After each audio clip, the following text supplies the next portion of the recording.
তাই তো আজ আমার স্বামী। কি হয়েছে তোমার স্বামী? বলো পিসিমা, কেমন আছে? তিনি এখন কোথায়? দেখবি বাবা, তোর পিসে মশাই কেমন আছে দেখবি। আমি ওই না।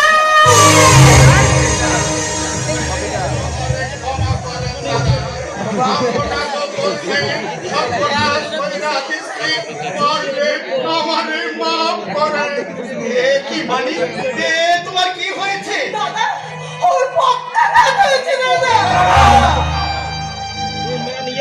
এই অবস্থায় তুমি যদি আমাকে তাড়িয়ে দাও দাদা, তাহলে আমার মরা ছাড়া আর কোনো রাস্তা থাকবে না দাদা। শোনো না দাদা, দাদা গো, আপনার কাছে আমাকে একটাই অনুরোধ, আমাকে দিতে হইব না, শুধু আমাকে ছলনারে আপনি একটু আশ্রয় দেন। কিন্তু তুমি কোথায় থাকবে মানিক? আমাকে কোথা ছাড়ুন দাদা, আমাকে জীবন জ্বালা চুরাইতে গঙ্গা জলে ঝাঁপ দিয়া। লাগু না, তুমি অমন কথা বলো না গো। মরতে হলে আমরা দুজনে একসাথে মরবো, আর বাঁচতে হলে দুজনে একসাথেই বাঁচবো।